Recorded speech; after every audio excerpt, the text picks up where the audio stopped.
Buen día, es miércoles 1 de abril y le tenemos las noticias. El gobernador de Michoacán, Silvano Aureoles Conejo, suspendió las actividades no esenciales de su administración a partir de ya y hasta el 30 de abril ante la declaratoria de emergencia nacional sanitaria por el COVID-19. Las actividades que se mantendrán son la rama médica y paramédica, de administración de la salud, seguridad pública, procuración de justicia, así como las áreas fundamentales para el funcionamiento de la economía, recaudación tributaria, programas sociales y mantenimiento de la infraestructura. En la mañanera, el presidente López Obrador hizo un llamado a sus adversarios, los conservadores, a la unidad y a una tregua de un mes para hacerle frente a la emergencia sanitaria. Al cierre de marzo, México registró 29 defunciones por el COVID-19, 1,215 contagiados, 3,511 casos sospechosos y 6,282 descartados. Michoacán registra una persona fallecida, 23 casos confirmados, 59 sospechosos y 142 descartados. La Universidad Michoacana de San Nicolás de Hidalgo confirmó a través de un comunicado que ampliarán la suspensión de clases hasta el 30 de abril, en sintonía con la emergencia sanitaria. Diputados locales dictaminaron las cuentas públicas municipales del 2018 sin aprobarlas o reprobarlas y señalaron que tampoco fue posible medir eficiencia, eficacia, calidad y cantidad pese a las numerosas presuntas irregularidades detectadas. El presidente de los comerciantes y vecinos del centro histórico de Morelia, Alfonso Guerrero, calculó que debido a la crisis económica motivada por la pandemia, sus ventas han bajado en un 70%. Y en los deportes, equipos de la Liga MX comenzaron a disminuir salarios a los jugadores por el COVID-2019. Comenzamos.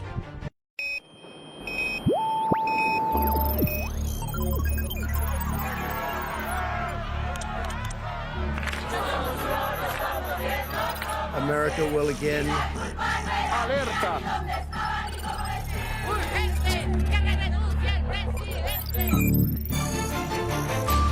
Vox FM presenta Postdata, periodismo responsable. Postdata, con Carlos Monge.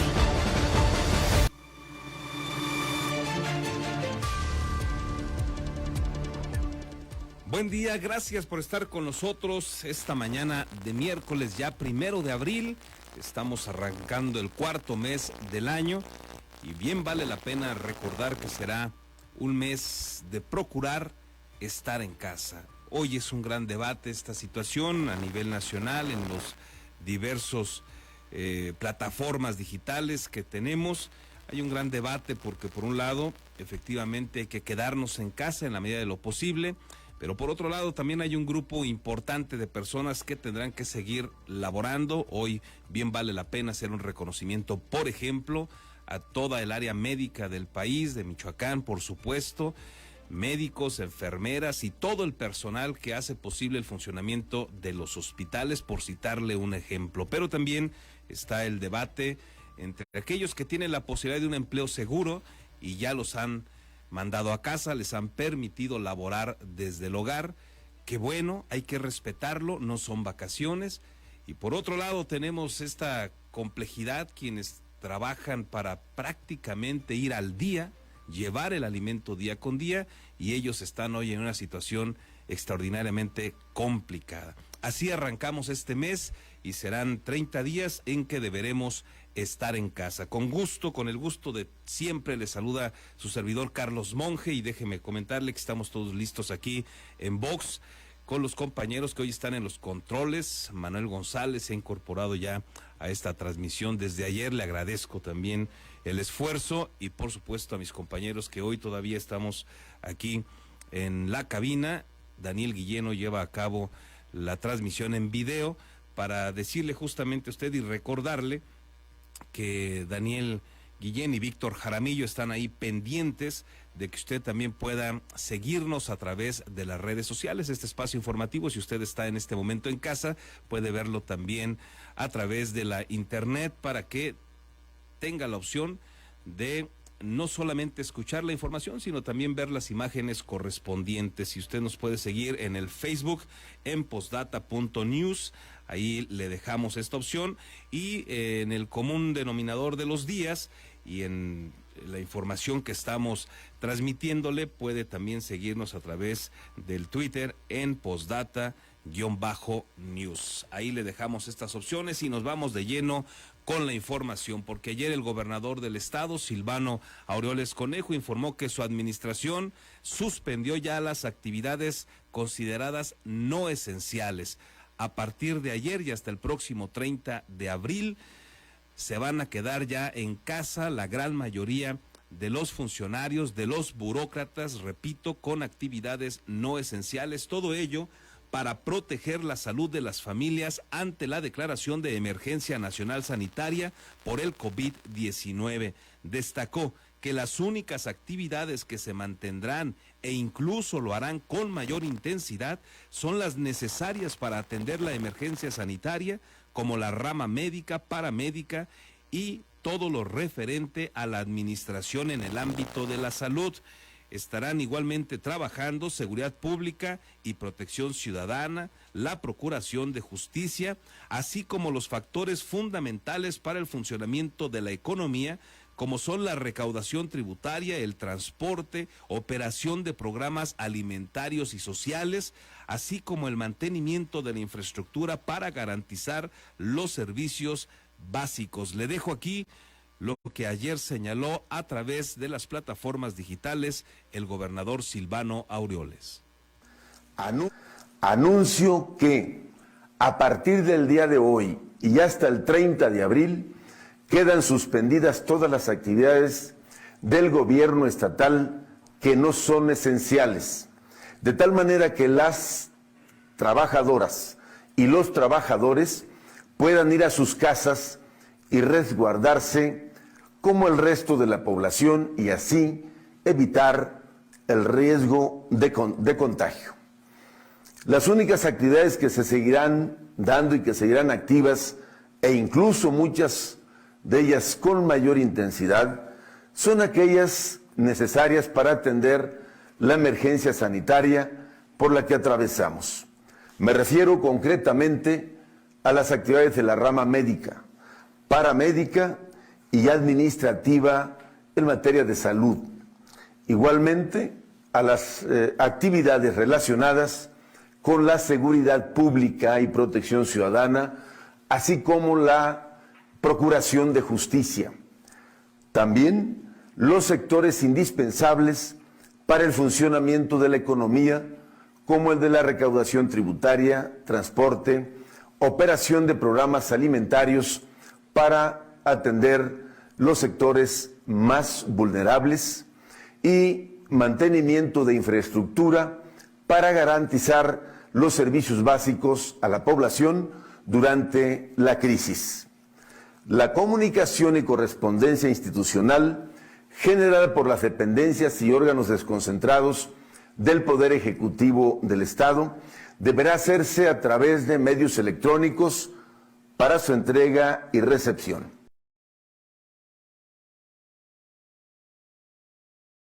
Tiene usted lo que señaló ayer el gobernador del estado, fue enfático al recordar también que el gran objetivo es evitar la propagación, es evitar que el COVID-19 siga infectando a la gran mayoría de los michoacanos y claro está de los mexicanos.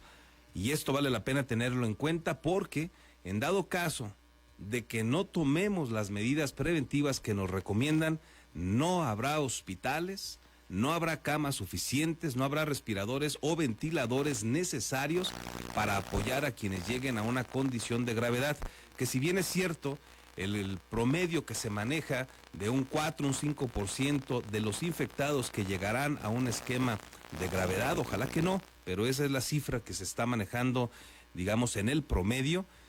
De todos modos, por pequeña que se escuche un 4 o un 5%, si la pandemia crece e impacta severamente en la población mexicana, no habrá manera de hacerle frente. Apenas el lunes, recordará usted, platicábamos con la secretaria de Salud, Diana Carpio, y nos hacía una evaluación de unos 230 aproximadamente ventiladores o respiradores para ayudar de manera artificial, de manera asistida, a los que lleguen a necesitar uno de estos aparatos en Michoacán. 230. Y eso considerando que no estén ocupados. Téngalo en cuenta porque vale más en este momento si no hay, digamos, la necesidad de salir, si no hay la necesidad de ir a trabajar, si usted ya le permitieron estar en casa laborando, quédese ahí. Y por lo menos los que deban de tratar todavía de salir a buscar el pan de cada día, bueno, pues ellos que lo hagan con todo el cuidado. Eso fue lo que también ayer enfatizó el gobernador, y el hecho también de que Michoacán fue de las primeras entidades que tomaron todas las medidas preventivas posibles, como haber suspendido labores en las escuelas, en las universidades, prácticamente una semana antes de que se hiciera a nivel nacional. Así las cosas en el estado. Déjeme ahora informarle cómo quedó ayer el corte del impacto que tiene el COVID-19 en México. Hasta anoche, el registro que se tenía a nivel nacional son 29 defunciones, 1,215 personas contagiadas y 3,511 casos sospechosos de COVID-19. El director general de epidemiología, José Luis Salomía Zagarra, detalló que los primeros 5 estados con incidencia de transmisión de este virus son, escuche usted, estas son las entidades que presentan en este momento la mayor gravedad: la Ciudad de México con 254 casos, el Estado de México con 149, Jalisco 94, Puebla 81, Nuevo León 76, mientras que Michoacán ha reportado 23 casos hasta el momento y mantiene una defunción. En conferencia de prensa se destacó que de los enfermos de coronavirus, el 16% ha sido hospitalizado y el resto son pacientes ambulatorios quienes se encuentran en sus casas recuperándose en cuarentena. En cuanto a las cifras mundiales, Alomía Segarra detalló que 36,405 personas han muerto a causa de esta enfermedad, alrededor de 750,890 personas han sido positivos y los casos confirmados en los últimos días ascienden a 572,719. Ayer también en los Estados Unidos de Norteamérica se realizó, digamos así, un cálculo de que podrían morir por esta causa, el COVID-19, entre 100,000 y 240,000 personas. Por ello, hay ciudades allá en los Estados Unidos de Norteamérica que se encuentran ya prácticamente desiertas, como se ha estado difundiendo, por ejemplo, en el caso de Nueva York. Tome previsiones, cuídese, por favor, no se automedique. Ayer hablamos también con el doctor Guillermo Montes y nos dejó claro, no hay medicamento alguno que pueda ayudarnos, si lo tomamos previamente, a hacerle frente a esta enfermedad. No se automedique, no lo haga, porque si lo hace usted mal, podría ser contraproducente. Así de contundente es la situación. Usted toma un medicamento equivocado, se contagia y es posible que con lo que tome o lo que haya tomado se genere usted un problema mayor. No haga compras de pánico de medicamentos, porque ninguno hasta el momento sirve para hacerle frente a esta enfermedad de manera previa. Hagamos caso, por favor, de los que saben. Esta fue otra insistencia, otra recomendación que se hizo anoche en la transmisión cotidiana de lo que sucede con el COVID-19 en el ámbito nacional. Aquí lo único que vale la pena dejar claro es que las cifras luego no coinciden entre lo que está sucediendo a nivel nacional o el reporte nacional y lo que van reflejando otras entidades. Todo indica que deben de tener un corte, no sé, a las 5 o 6 de la tarde para poder salir a las 7 de la tarde noche, y no terminan de contabilizar todos los casos. Y parece ser que traen ahí algún desfase en las cifras en todos los sentidos a nivel nacional, pero pues le vamos dando la información que se tiene oficial.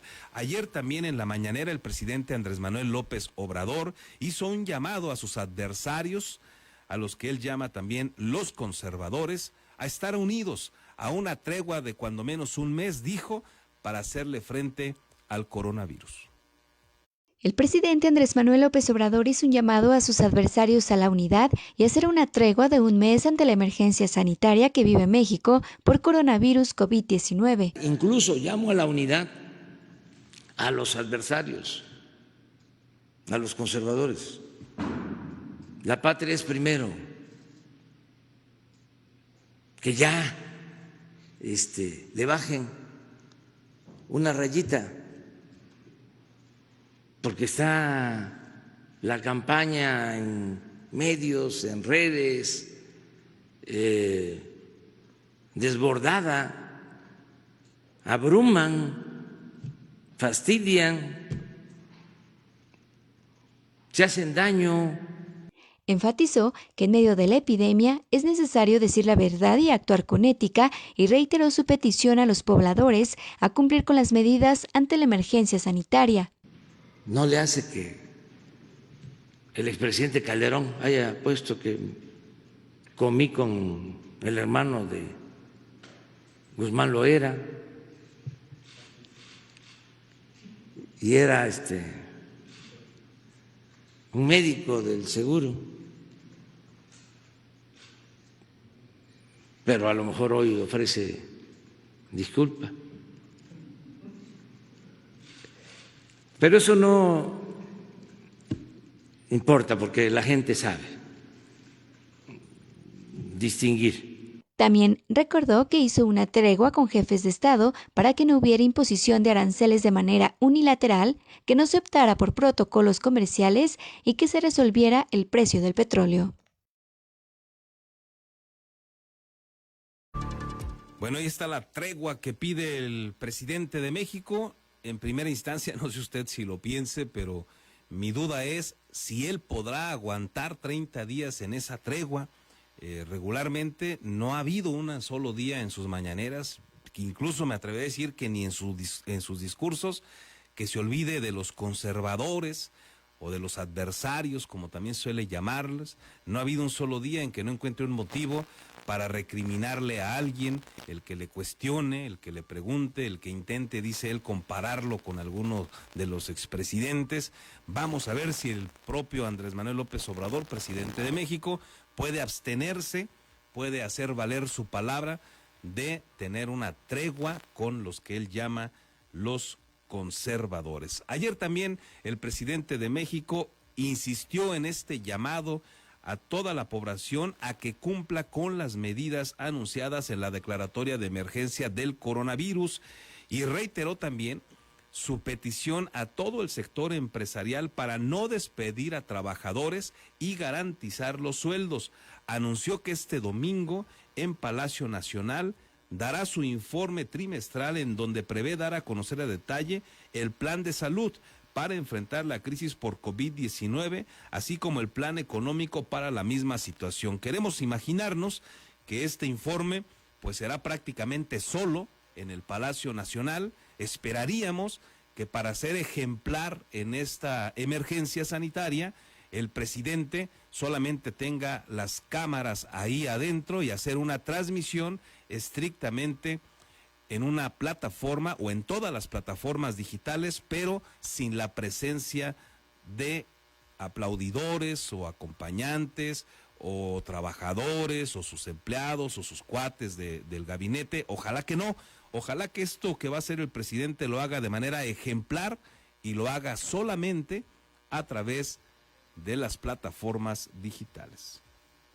Es importante que todos ayudemos al cumplimiento de estas medidas. Si cumplimos todos, si la gente nos ayuda como siempre, vamos a salir airosos de esta crisis, de esta epidemia. Pedirle también a los empresarios que nos sigan ayudando. Recuerdo aquí lo que nos ofreció Carlos Slim, de que no iba a despedir a ningún trabajador. Este es el ejemplo a seguir. Ahora con la emergencia es un mes de retiro, de permiso con goce de sueldo. Bueno, eso fue lo que dijo ayer el presidente, a eso convocó a los adversarios, a los conservadores, y también esta petición de nueva cuenta al sector empresarial, que también en diversos medios de comunicación, también en redes sociales, pues el sector empresarial se ha defendido. Hay quien levanta la voz y dice, cuidado pues con pensar que todos los empresarios somos ricos. No es así. La gran mayoría del sector empresarial en nuestro país hace un esfuerzo cotidiano por salir avantes con todo lo que implica tener una empresa. Primero, y claro está, generarle las condiciones a sus empleados, darle viabilidad a lo que fuera que se dedique el negocio. Pero no todos son Carlos Slim, no todos tienen la bonanza, la riqueza de algún sector poblacional en este país, empresarios que sí la tienen. Y entonces también se le pide al gobierno federal que haga algo para respaldar a esos micros, pequeños, medianos empresarios que en este momento la tienen muy complicada para hacerle frente a esta crisis. Sí hay que tratar de cuidar a los empleados, me queda claro, creo que todo mundo podríamos estar de acuerdo en ello, pero creo que hay un sector poblacional muy importante que se dedican a un negocio, que tienen una empresa, que también tendrían que tener ya un apoyo de la federación, y hasta el momento no se ve por ningún lado. Vamos a ver si el domingo nos sorprende el presidente de México con esta estrategia que ha anunciado. Por lo pronto, también Andrés Manuel López Obrador hizo un llamado para que los partidos políticos donen la mitad de sus prerrogativas anuales. Informó también que se van a congelar los salarios de los funcionarios públicos de alto nivel del gobierno federal como medida de ajuste del presupuesto para poder hacerle frente a la pandemia por el COVID-19. Desde luego que vamos a hacer un esfuerzo, los altos funcionarios públicos. Se van a reducir los sueldos en términos reales. No van a crecer, se congelan. Es decir, no hay aumento. Lo que se estaba considerando para este año, no hay aumento. Solo para los altos funcionarios públicos. Ahí tiene usted este otro mensaje del presidente de México en el tema de contener, de congelar los salarios. Mientras tanto, en Michoacán, el presidente de los comerciantes y vecinos del centro histórico, Alfonso Guerrero Guadarrama, calculó que debido a la crisis que se ha generado por el coronavirus, las ventas en el sector aquí en Morelia de este grupo empresarial, de estos comerciantes, se ha caído en un 70%, y temen que haya al final varios que cierren, varios que tengan que decirle adiós a sus empleados porque no ha sido posible encontrar la manera de salir avantes. Luego de que este lunes 30 de marzo el gobierno federal decretara el estado de emergencia sanitaria por el COVID-19, el presidente de la Asociación de Comerciantes y Vecinos del Centro Histórico de Morelia, Alfonso Guerrero Guadarrama, manifestó su intranquilidad ante la declaración del canciller Marcelo Ebrard sobre la responsabilidad laboral de los empresarios, ya que vislumbran una situación muy difícil para el sector. Pues nos está complicando mucho la existencia de nuestros negocios. Varios de nosotros ya habíamos considerado y habíamos hablado con nuestros trabajadores sobre la posibilidad que se venía de que se tuvieran que cerrar nuestros negocios y habíamos acordado pues una disminución salarial y en algunos otros casos el salario mínimo sería una fuente segura de ingresos por hasta un mes. Señaló que dicho decreto le dará un menor tiempo de sobrevivencia a las empresas al tener que pagar un salario regular, por lo que se verá muy afectada la economía de millones de familias. Que el gobierno federal no está asumiendo su responsabilidad de contribuir a que las condiciones empresariales se mantengan el mayor tiempo posible y de ser posible que no cierren los negocios, porque pues esto va a afectar severamente la economía de millones de familias. Sin embargo, como medida sanitaria, el empresario michoacano consideró importante implementarla para poder mantener el control de la contingencia, ya que aún estamos en un momento oportuno.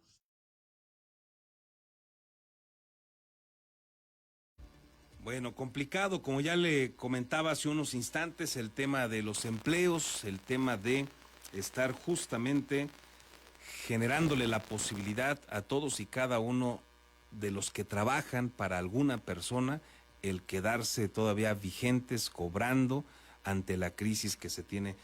Y hoy nos acompaña, como todos los días lo estará haciendo regularmente y hasta que sea posible, ojalá que no haya necesidad de parar, pero bueno, está la posibilidad siempre vigente o que no tengamos incluso en algún momento que hacerlo solo y estrictamente a distancia o vía telefónica, mientras sea posible y cuidando todas las recomendaciones. Hoy está como todos los días en un asunto cotidiano y normal, lo estaría Verónica García. ¿Cómo estás? Buen día. Buenos días, Carlos, ¿cómo estás? Me da gusto saludarte, por supuesto también saludar a toda la gente que está con nosotros este miércoles en Postdata. Vamos a ver lo que ha ocurrido en el Congreso del Estado, Carlos. El día de ayer ya los diputados michoacanos, desde el lunes lo hicieron en comisiones, dictaminaron ya las cuentas públicas municipales correspondientes al 2018. De nueva cuenta se niegan a aprobarlas o reprobarlas. Dicen que su responsabilidad es únicamente, considerar, que están analizadas, que conocieron la información, que hicieron un cierto análisis y pues con esto se considera que ya el tema está zanjado. Por el momento no se llevará este dictamen a comisiones. Hay que recordar que los diputados están respetando estas sanas distancias y hasta el momento, habrá que esperar a que ellos convoquen para que el dictamen se discuta, si es que esto ocurre así en comisiones. Vamos a ver la información. Sin aprobar o reprobar el trabajo realizado por la Auditoría Superior de Michoacán o por los propios ayuntamientos, pese a las numerosas irregularidades detectadas, diputados de la Comisión de Presupuesto en el Congreso del Estado consideraron dictaminadas las cuentas públicas municipales del 2018, aunque se precisa que en los documentos entregados por los ayuntamientos no es posible medir eficiencia. ¿Verdad? Alguna vez lo destaqué, que venía hecha al vapor y en las rodillas, pero no sé si sea eso, pero viene con menor calidad y con mayor observaciones o más severa, con menos, aparte de mayor profesionalismo. De acuerdo al legislador, al menos el 30% de los municipios enfrentan serias deficiencias. El dictamen señala que el informe de 11 ayuntamientos se presentó incompleto. En otra cifra similar se establecieron observaciones que no coinciden con el informe general. En Humarán y Tanuato se consignaron estados financieros de otros municipios. E incluso hay diferencia de sumas en Tocumbo, Tuxpan, Villamar, Yurécuaro y Zacapu. En el caso de Aquila se puso que el informe correspondía al 2010 y en Cualcomán, de manera errónea, se integró el informe 2017. Las principales irregularidades de los gobiernos locales que se consignaron fueron la falta de cumplimiento de sus obligaciones fiscales y de comprobación de sus gastos, el rezago en la aprobación de tabuladores de sueldos y en la integración de los expedientes de obra pública. por lo que se consideró que los informes no cumplieron con lo que establece la norma.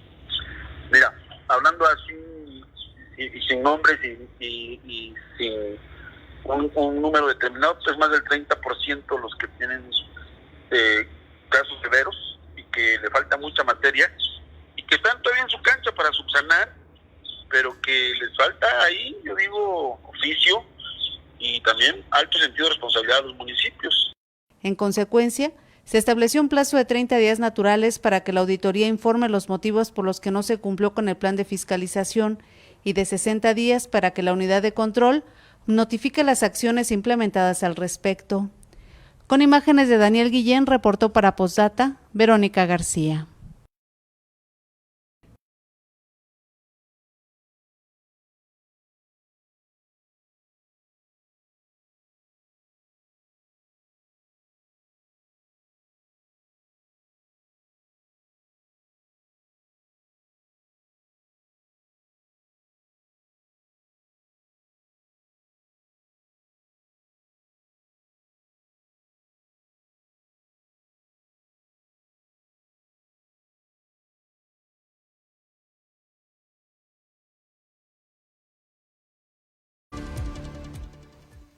Bueno, y tiene usted la información, la verdad es que sorprende, vamos a ver qué pasa finalmente con el tema de los legisladores, si es que esta información en algún momento transita por el Pleno Legislativo, pero los diputados tendrían que entender que de nada sirve hacer auditorías y detectar presuntas irregularidades y que ellos transiten las cuentas públicas sin mayor problema, ni siquiera se atreven a decir tal administración cometió tantas irregularidades o presuntas irregularidades, mejor dicho, que está reprobada por lo menos de momento. O sea, no hay ninguna categoría, no hay ninguna calificación de parte de los diputados, lo que resulta sorprendente y genera dudas de si realmente trabajan o igual y ni las leyeron y con lo que les dice la Auditoría Superior con eso tienen.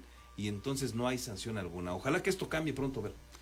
Fíjate, Carlos, que es cierto esto que tú dices, sí es importante en el trabajo en comisiones, es un tema que siempre se ha señalado, porque la mayor parte del trabajo que se realiza ahí es el de los secretarios técnicos y los asesores. Si bien es cierto, son funcionarios también que están contratados para ello, bueno, se supone que son un respaldo para quienes son los titulares, que son los diputados locales. Ayer nos comentaba el presidente de la Comisión de Presupuesto que realizaron 4 sesiones de trabajo, entre ellas decía él que la mayoría de los diputados y algunas con los secretarios técnicos. Lo cierto es que todavía no se atreven, dicen que porque la ley así lo establece, no dice que ellos tengan que aprobar o reprobar, pero en este caso ya por las nuevas disposiciones, incluso la ley de fiscalización ya ni siquiera se contabiliza, no hay montos estimados de presuntas irregularidades, que ellos ya ni siquiera quieren llamarles observaciones porque ya cambió este ámbito. Y decía ayer también que cerca del 30% de los ayuntamientos tienen señalamientos que son pues muy serios. Además, en este análisis que se hace, porque habrá que recordar que el año pasado la auditoría la encabezaba Artemio Zaragoza, el encargado de despacho, el nuevo auditor entró en diciembre. Entonces los informes pues prácticamente son una recopilación de lo que se hizo bajo la batuta de Artemio. Y entre los temas que a mí me parecía pues preocupante, es que incluso hay algunos donde la auditoría señala que en municipios como Tocumbo, Tuxpan, Villamar, Yurecuaro o Zacapu hay incluso diferencias en las sumas que se hacen. Hay en otros casos en los que ni siquiera coinciden las observaciones, o sea, el monto de presuntas irregularidades que se señalan en cada renglón y luego en la suma total que se hace, eso no coincide. Luego hubo otro tema en el que, por ejemplo, le pusieron que el año que era de dictaminación era el del 2010, estamos hablando del 2018, o sea, se equivocaron en otra. En ocasiones, por ejemplo, no coincidía el informe con el municipio. Esto ocurrió, por ejemplo, en el caso de Numaram, Penjamillo, Tangancícuaro y Tanuato. Hay otra cosa, por ejemplo, en el caso de Acuitzio, Aguililla, Álvaro Obregón, Angamacutiro, Aporo, Puruándiro y Uruapan, pues se ratifican observaciones preliminares, sin embargo ya luego se dice que están en valoración, o sea, todavía no se tendrían que haber considerado valoraciones. Temas que a mí se me hace pues muy importante. En otras se dice que el informe es el del 2017, es el del 2018. O sea, son situaciones que parecen nimias, pero cuando estás hablando que es un órgano fiscalizador, no puede permitirse este tipo de errores. No, y si llegamos a una instancia legal en una disputa, así es, entonces eso puede ser un elemento que invalide. Lamentable lo que sucede. Usted recordará que en materia de rendición de cuentas, de transparencia, Michoacán de veras camina, pero muy lento. Estamos literalmente en pañales y la Auditoría Superior de Michoacán sigue quedándonos a deber. Parece a veces un elefante gigantesco que no sirve de absolutamente nada. Ojalá que esto cambie pronto y mientras tanto, Vero, ¿cómo van a trabajar en el Congreso con esta situación que se vive también a nivel nacional y por supuesto en Michoacán? Fíjate que ayer sesionaron los integrantes de la Junta de Coordinación Política para determinar qué se haría, porque hay temas en los que digamos que se vencen los plazos legislativos, aunque decía ayer el coordinador de los diputados locales del PRD, Antonio Soto Sánchez, que dio una rueda de prensa virtual también ante esta circunstancia sanitaria, que bueno, pues se buscarían las maneras, por ejemplo, en los temas de la reforma político-electoral. Habrá que recordar que a más tardar el mayo se tiene que aprobar alguna reforma constitucional a fin de que pueda aplicarse en el 2021. Tienen el tema también de las cuentas públicas municipales, este tema que ellos ya consideran que, bueno, pues con esto está salvado, pero en años anteriores sí se cuidaba que esto fuera al Pleno a más tardar el 31 de marzo. Que ya no sucedió. Que ya no sucedió. Está la cuenta pública estatal también como un tema pendiente, la dictaminación, la del 2018, ahí se vence el plazo el último día de abril, otro tema que está ahí. Otro tema que está también es la reforma a la Constitución Federal para que los programas federales se eleven a rango constitucional. El Senado lo aprobó pues desde la semana pasada y los congresos locales tienen 30 días para aprobarlo. Se tienen que aprobar los 17 para que ya entre en vigor. Entonces es un tema también que los diputados tendrán que aprobar. Entonces ayer se dijo que sí se tendrá que sesionar de manera presencial de los diputados, no hay manera de hacerlo de manera virtual porque no está contemplada esta figura en la ley orgánica del Congreso. Pero un tema que llama la atención es que entonces dice que las sesiones van a tener que ser privadas, porque como estamos en la contingencia, pues se tiene que cuidar el tema de que entre el menor número de personas posible al Pleno. Y hay otro tema que ellos esperan, que creo que por ello incluso ayer se declararon en sesión permanente como Junta de Coordinación Política, es que el gobierno del Estado envíe una propuesta de ajuste al presupuesto del Estado para que se puedan recortar en algunas áreas y este recurso se destine a la atención sanitaria que actualmente estamos enfrentando. Así que habrá que esperar, ellos estarán en sesión permanente, avisarán cuando se realice. Esperamos que ahí se pueda tener la transmisión de la sesión pues por algún medio, porque si no una sesión privada, como recordamos en otros años que hubo, en esas sesiones privadas se aprobaron incluso algunos bonos cuando los diputados de aquellos tiempos decían que les sobraban dinero y ya ahí se lo distribuían. Ojalá que ahora ya no pase esto y que como ha pasado ya, bueno, pues se transmita la sesión del Pleno y que no haya fallas técnicas como también ha pasado. No, por lo menos yo creo que tendrán que buscar la manera de que esté en plataformas digitales y se les pueda seguir a ellos por las plataformas digitales, a menos también que hubiera algún esquema, no lo sé, en la Constitución Nacional, incluso en la local, para poder, no sé, postergar todos los temas, postergar todas las circunstancias ante lo que se vive. No se ha llegado a esa situación ni a nivel nacional ni a nivel estatal. Ojalá que no se tenga que llegar a un asunto tan drástico como esos, pero estaremos pendientes de cómo va evolucionando también todo lo pendiente en el Congreso de Michoacán. Gracias, Vero. Gracias a ti, Carlos. Buen día. Y vamos a hacer una breve pausa y regresamos porque tenemos más noticias. Periodismo responsable. Continuamos.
Reporte vial.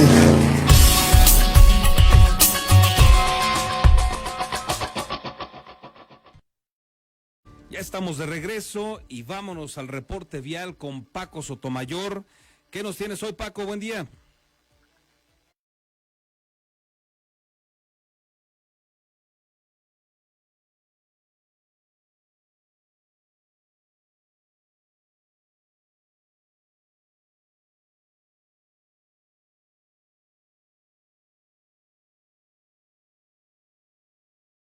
Grande y pues inmediatamente la policía cibernética de la policía Michoacán, así como grupos de inteligencia, lograron ubicar a esta persona. Fíjate, la ubicaron. Esta persona vive muy cercano a la colonia López Mateos, que tiene este fraccionamiento. Negaba que él no había hecho, que le habían robado su teléfono, y aún así la policía estatal blindó esta tienda desde las 6 de la tarde, porque la convocatoria era a las 8 de la noche, entonces empezaron a llegar policías, y a las 8 de la noche pues eran más de 200 elementos policíacos de la fuerza estatal que tenían rodeada la tienda para evitar un posible saqueo. Asimismo, en otros diferentes centros comerciales, la policía Morelia, policía Michoacán, hasta la Guardia Nacional se movilizaron para evitar un posible saqueo en alguna tienda. No pasó a mayores, y es lo que sucedía ayer por la noche mientras ella estaba descansando, y qué bueno que descanse, no salga de su domicilio, quédese en casa, y muchas cosas que hacer. Y comenzamos rápidamente, mi queridísimo Carlos, comentarte qué es lo que está sucediendo ahorita en esta capital michoacana. La circulación luce óptima, no tenemos complicaciones de algún accidente ahorita por la mañana, todo se encuentra relativamente en calma. Vemos que algunas tiendas pues ya han tomado la decisión de cerrar sus puertas a partir del día de hoy, como es el centro comercial Altozano, va a cerrar sus puertas, ya no va a haber movimiento para evitar alguna enfermedad en esta zona del sur de Morelia. ¿Cómo se encuentra la zona de Enrique Ramírez, Camelinas, lo que es Rotarismo, circulación aceptable en ambos sentidos de la circulación? Nayeli Ramírez me reporta que la circulación sobre la salida a Milcumbres, dirección salida a Charo, luce también sin ningún contratiempo, circulación aceptable en sentidos de la circulación. ¿Cómo se encuentra la zona de la salida a Salamanca? Eugenio Molina nos reporta circulación algo complicada cerca del mercado de abastos, dirección lo que es el tecnológico. En lo que se refiere al centro de Morelia, circulación aceptable en la avenida Madero, Quirón Cerdán, Bartolomé, asimismo calle Allende, continuación Valladolid, sin ningún contratiempo después de la media. Hay información, Carlos, excelente día para todos. Gracias, Paco, por tu reporte, y ojalá que acaben este tipo de convocatorias. Caray, qué bueno que la policía cibernética estuvo ahí al pendiente. Buen día, Paco. Muy buenos días, Carlos. Bueno, y tiene usted el reporte de Paco Sotomayor, quien se encuentra, como usted acaba de escuchar, en la vía pública y siempre estará ahí generándonos las alertas necesarias en estos temas de la vialidad. Déjeme comentarle que a propósito de las plazas, nos acaba de comentar también a través del celular, mensaje de WhatsApp, Hugo García Monge. Déjeme decirle que además es mi primo, y nos comenta que hoy también ya van a cerrar la Plaza de la Computación. Él tiene ahí la oportunidad de realizar su trabajo, y en este momento les han informado también que la plaza esta de la computación, como le conocemos, de la tecnología, cierra también ya sus puertas para sumarse a esta emergencia sanitaria.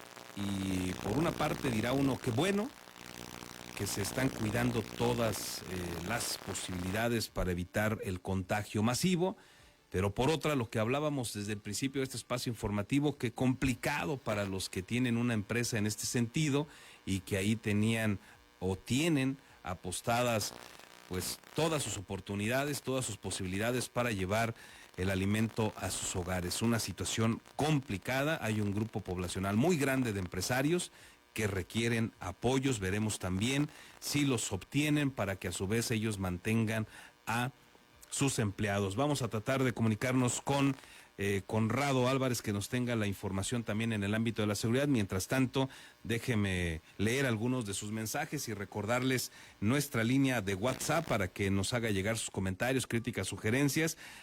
El número es 4437-350667, se lo repito, 4437-350667.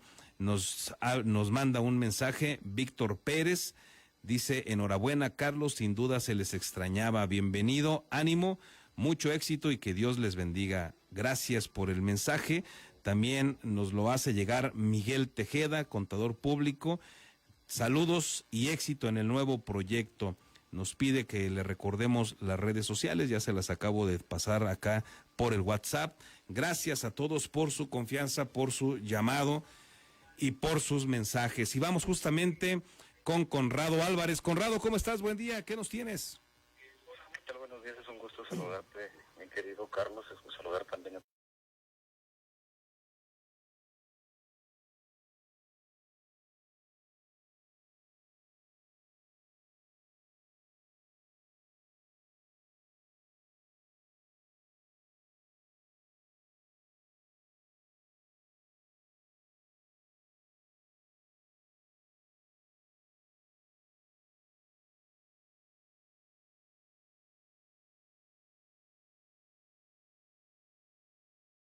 los degollaron. Esto pues fue observado. Los cuerpos fueron descubiertos por unos trabajadores del campo que reportaron los hechos de inmediato al número de emergencias 911. El acontecimiento fue en el predio El Espíritu, que está en la brecha que conduce al fraccionamiento Villa Las Flores, en el rancho Buenaventura. Rápidamente hasta allí acudió la policía municipal y junto a un árbol fueron encontrados los dos fallecidos. Uno de ellos es de entre 18 y 20 años de edad y el otro de entre 25 y 30 años de edad. Los cuerpos fueron trasladados a las instalaciones del Servicio Médico Forense. Y ahí mismo en Zamora, en menos de 24 horas, una mujer pues también fue agredida a tiros después de este acontecimiento que comentamos. Fue auxiliada incluso por unos paramédicos, pero falleció antes de llegar a un hospital a donde pretendían trasladarla. El suceso fue en la calle Miguel Silva, casi esquina con la calle Michoacán. Hasta allí se trasladó el personal paramédico y pues subieron a esta mujer a una ambulancia. Y cuando iban a llegar a un nosocomio de aquella zona, pues perdió la vida. Es una joven de entre 17 y 20 años de edad, es un pantalón de mezclilla azul, una blusa de tirantes de color café, un chaleco y tenis, además de un bolso. Todas estas prendas que estamos mencionando de color negro. Finalmente, en Marabatío se registró también el homicidio de un motociclista.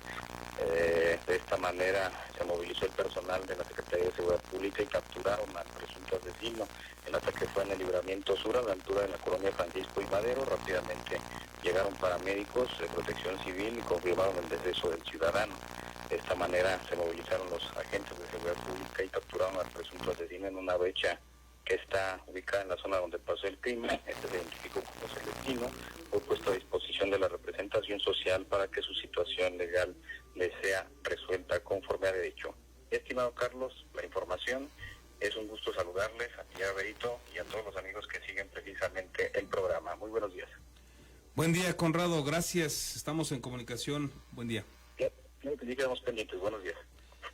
Ahí tiene usted lo que sucede en el ámbito de la seguridad y déjeme informarle también que en seguimiento y en concordancia con esta crisis sanitaria mundial y que también está impactando a México por el COVID-19, la Universidad Michoacana se unió a las medidas declaradas por el Gobierno de México para resguardar la salud y la seguridad de toda la comunidad universitaria y de la sociedad michoacana, por lo que en un comunicado informó que se mantendrá la suspensión de las actividades académicas y administrativas de tipo presencial en el periodo comprendido del 20 al 30 de abril, del 1 hasta el 30 de abril del 2020. Precisó que los procesos académicos y administrativos indispensables continuarán atendiéndose por medios digitales y de manera remota.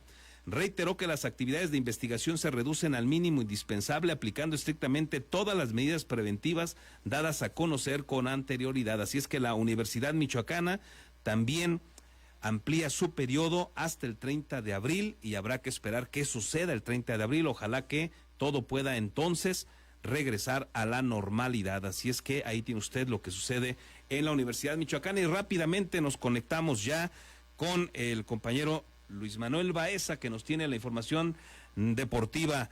Luis Manuel, ¿cómo estás? Buen día. Hola, ¿qué tal? Saludos a ti.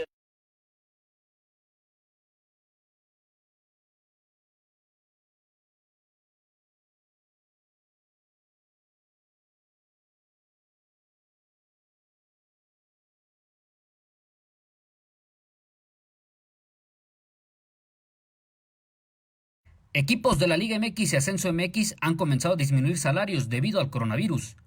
El COVID-19 continúa afectando al deporte a nivel mundial en todos los sentidos, entre ellos el tema económico, por la duración del paro de las ligas a nivel mundial. En la Liga MX diferentes equipos han comenzado a tomar medidas que les ayuden a hacer frente a esta crisis. Los primeros equipos que tomaron la decisión de reducir el salario a sus jugadores fueron Santos Laguna y los rojinegros del Atlas, así como Tampico Madero del Ascenso MX, que por medio de Grupo Orlegui, dueño de los 3 equipos, informó que los jugadores de los 3 clubes tendrán un ajuste momentáneo en sus salarios y serán restablecidos cuando se reanude la actividad de la Liga MX y Ascenso MX.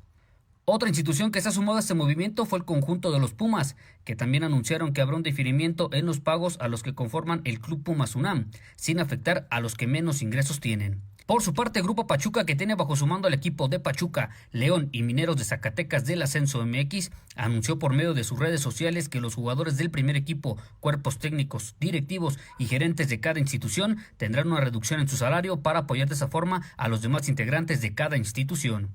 Hasta el momento, solo 5 equipos de la Liga MX y 2 más de Ascenso MX han tomado estas medidas de reducir el salario a los jugadores del primer equipo, así como a los cuerpos técnicos directivos, en busca de apoyar a los que menor ingreso tienen en cada club, mientras se regresa a la normalidad en esta actividad. Reportó para Postdata Luis Manuel Baeza.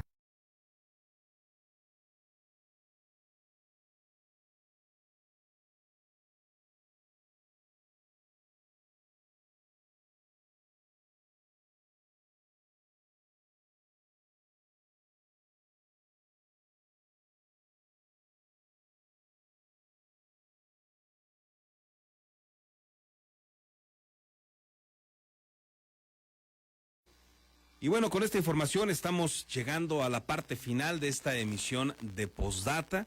Gracias de nueva cuenta por su confianza. No deje, por favor, de seguirnos a través de las redes sociales. Se las recuerdo.